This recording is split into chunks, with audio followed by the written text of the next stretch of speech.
중앙선거관리위원회에 따르면 지난 넉 달 동안 인터넷이나 SNS를 통해 확산된 가짜뉴스가 무려 3만 건이 넘는 것으로 나타났습니다. 가짜뉴스에 너무 오버하시면 정치 공작에 의심을 받게 됩니다. 대선이 막판으로 갈수록 가짜뉴스는 더욱 기승을 부릴 것으로 보입니다. 누구누구는 북한에 충성한다. 누구누구는 세목으로 비자금에 연루됐다. 누구누구는 할아버지가 친일파다. 예. SNS에 떠도는 이 모든 말들 대선 후보를 겨냥한 가짜뉴스입니다. 선거가 막바지로 치달으면서 가짜뉴스 흑색선전 난무해서 걱정인데요. SNS의 영향력이 커지면서 그 전파 속도 역시 대단합니다. 도대체 뭐가 진짜고 뭐가 가짜인지 가려봐야겠죠. 김수연 선관위 사이버 선거범죄 대응센터장과 함께 짚어보죠. 센터장님 안녕하세요. 네, 안녕하세요. 사전 투표 열기가 상당히 뜨거워요. 네, 그렇습니다. 예, 그래서 지금 그 가짜뉴스 이야기 하기 전에 몇 가지 좀 확인을 해 주셔야 될 게 있습니다.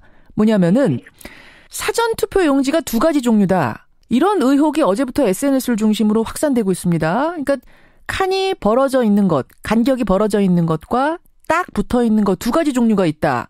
이게 사실인가요? 네, 전혀 사실이 아니고요. 현재 사전투표소에서 받아보실 수 있는 투표 용지는 예. 후보자 간의 여백이 있는 그 여백이 0.5cm 간격입니다. 예. 그 후보자 간의 여백이 있는 사전투표 용지만이 배포가 되고 있고 그 투표 용지에 투표하시고 있다는 것을 말씀을 드리겠습니다. 예전에는 그 후보자 간의 간격이 없는 투표 용지가 있었던 적이 있었는데 예. 이 경우와 착오를 일으키셨지 않았을까 이렇게 생각을 하고 있습니다만 이런 어떤 그 소문이 SNS라든가 인터넷 공간에 빠르게 확산되고 있어서 예. 그렇지 않다는 점을 말씀드리고 싶습니다. 그러니까 완전한 가짜뉴스란 말씀이시죠? 확인이 다 됐단 말씀이시죠? 네, 그렇습니다. 그래요. 네, 이것은 허위사실입니다. 그러니까 이게 마치 두 종류 만들어서 뭔가 지금 부정선거가 치러지고 있다라는 식으로 지금 소문이 유포가 되고 있는데 이렇게 될 경우는 그럼 이거 계속 유포시키면 처벌이 되는 겁니까? 전달만 해도? 선거법에 위반이 된다든가 이런 거에 대해서는 저희가 적극적으로 검토를 하고 있습니다. 그런데 이것은 어쨌든 간에 허위사실이기 때문에 예. 공직선거법 또는 어떤 다른 기타 법에 따라서도 처벌될 수 있는 그런 여지도 있기 때문에 유포를 하신다거나 이런 점에 대해서는 또 저희 선관위가 엄정하게 대응할 것이라는 것을 말씀을 드리겠습니다. 예.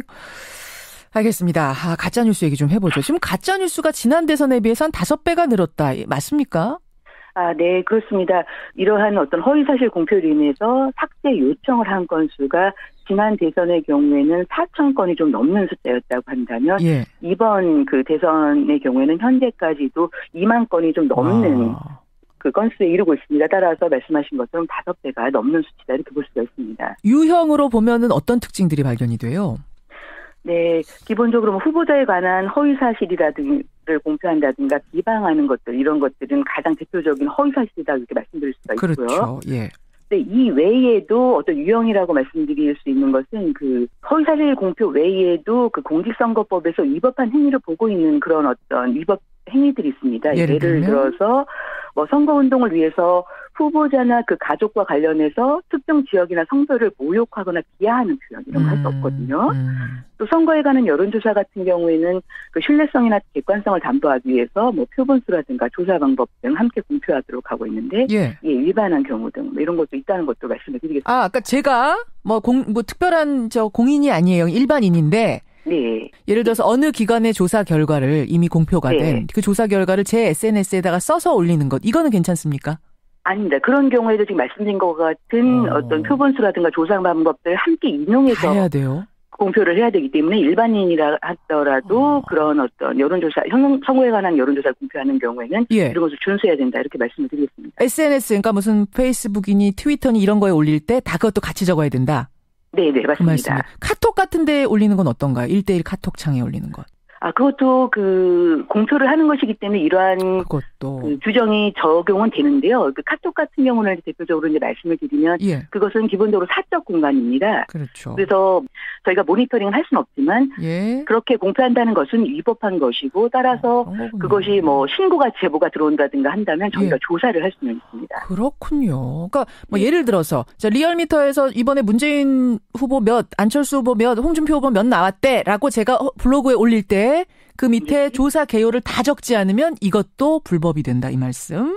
네, 그렇습니다. 아, 후보별로 그럼 대표적인 가짜뉴스가 뭐가 있을까요? 이걸 한번 일별해 주시는 것도 좋을 것 같은데 네. 문재인 후보와 관련돼서 가짜뉴스들 어떤 걸 적발해 보셨어요?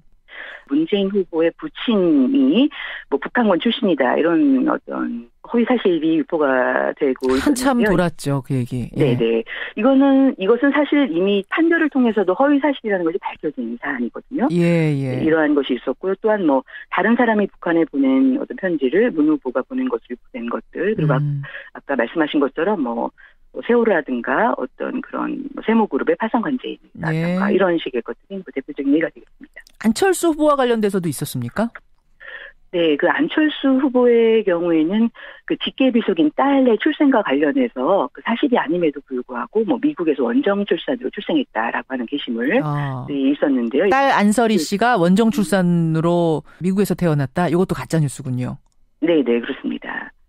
그래요. 또? 네, 뭐 그 개표시에 저희가 사용하고 있는 투표지 분류기가 있습니다. 그런데 이것이 뭐 안철수 후보가 연관이 돼 있는 뭐 안랩 코코넛이라는 회사 제품이기 때문에 대선에서 사용되는 경우에는 뭐 안철수 후보에게 유리하다라든가 이런 식의 어떤 내용이 있었는데 저도 그거 봤는데 아니기 때문에 네. 이것도 뭐 허위 사실이다 이렇게 볼 수가 있겠습니다. 그렇군요. 개표기가 안철수 후보 회사와 연관된 데서 만든 거다 이 얘기도 완전한 가짜 뉴스.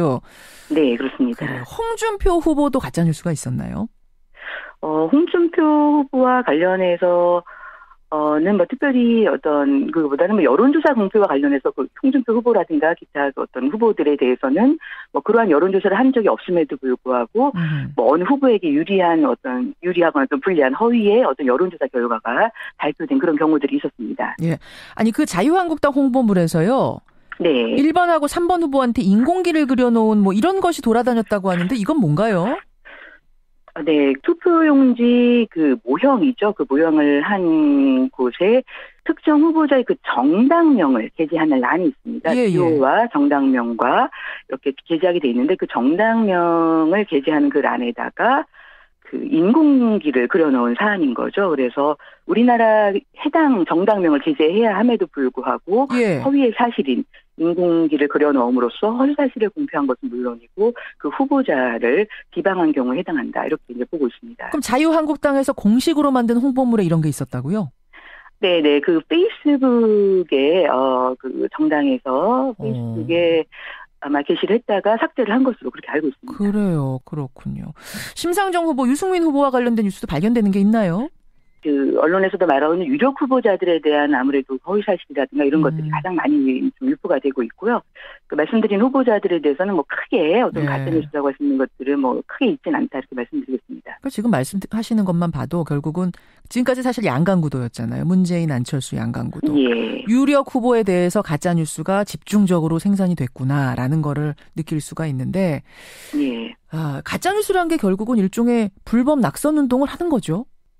네, 그렇습니다. 조금 더 자세히 이제 말씀을 드리면, 그 공직선거법상 허위사실 공표죄라고 하는 것은 당선 또는 낙선 목적으로 허위사실을 공표하는 것을 금지를 하는 것인데요. 따라서 당선 목적으로 유리한 허위사실을 공표하는 경우도 사실 해당이 되고요. 또한 말씀하신 것처럼 낙선 목적으로 어떤 불리한 허위사실을 공표하는 경우 모두 처벌이 되는 것이다 이렇게 말씀을 드리겠습니다. 근데 이게 최초로 만든 사람 말고 그냥 누군가한테 받은 글이라고 받아서 돌리기만 해도 처벌이 되나요? 네, 그렇습니다.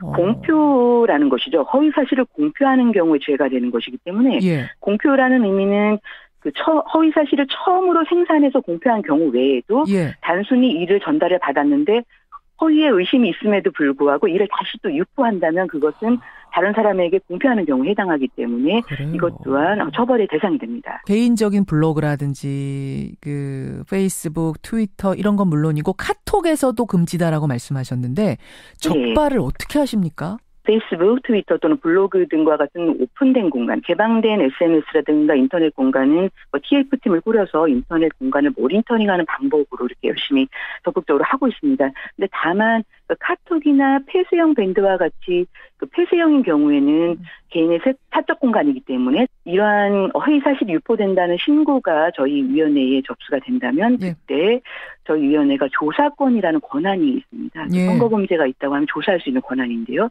이에 근거해서 조사를 통해서 단속을 하고 있습니다. 그래요. 이게 가짜뉴스다. 판별할 수 있는 뭐 팁을 좀 주신다면요. 말씀하신 것처럼 뭐 후보자에 관련된 어떤 새로운 정보, 또 약간 의심되는 정보가 있다면 일단 어떤 정규 우리가 말하는 어떤 언론사 등의 이러한 정보가 혹시 있는지 또는 언론은 이러한 것을 어떻게 보도하는지에 대해서 한번 살펴보시고 검색을 해보시고 그렇죠. 또 한 번쯤 진지하게 고민을 해본다면 어느 정도는 해결이 될 수 있지 않을까 이런 생각을 하고 있습니다. 이게 가짜뉴스인지 정말 모르고 내가 누군가한테 돌렸다 이런 경우도 처벌이 되는 거예요? 엄격히 이제 말씀을 드리면 말씀하신 것처럼 범죄이기 때문에 그 허위에 대한 고의성이 있어야지만 범죄가 되는 거거든요. 그렇죠. 예. 네네. 그래서 저희가 예를 들어서 어떤 그 조사 아까 말씀드린 것처럼 그것을 유포돼서 허위 사실인 것을 유포한 경우에 그 조사를 함으로써 그 사람이 어떤 허위 인식이 있었는지 이런 것을 이제 조사를 합니다. 그런데 말씀하신 것처럼 정말 몰랐다라고 이제 한다면 뭐 이제 무죄가 될 수도 있겠지만 기본적으로 어떤 허위 사실이라고 한다면 우리가 그 고의의 개념을 뭐 미필적 고의다라고 표현해서 이것은 어느 정도 허위일 수도 있었다. 근데 이것을 뭐 검색 같은 걸 통해서 하나도 하지 않고 그냥 그대로 유포한 경우는 사실은 어느 정도 미필적 고의가 있다고 이렇게 볼 수도 있기 때문에 보는 거군요. 네, 항상 좀 유의하셔야 된다 이렇게 말씀을 드리겠습니다. 강남구청장 같은 경우에 이런 가짜뉴스 중간에 전달했다가 지금 재판에도 오르고 있는데 결국 이런 부분을 가리겠군요. 이게 미필적 고의냐, 고의냐, 아니면 진짜 몰랐던 거냐 이런 걸 법정에서 가리게 되겠군요. 네, 그렇습니다. 알겠습니다. 자, 여러분 가짜뉴스가 판치고 있습니다. 이럴 때일수록 더 현명하게 우리가 가려내야 된다는 거 오늘 선관위와 함께 알아봤습니다. 센터장님 고맙습니다.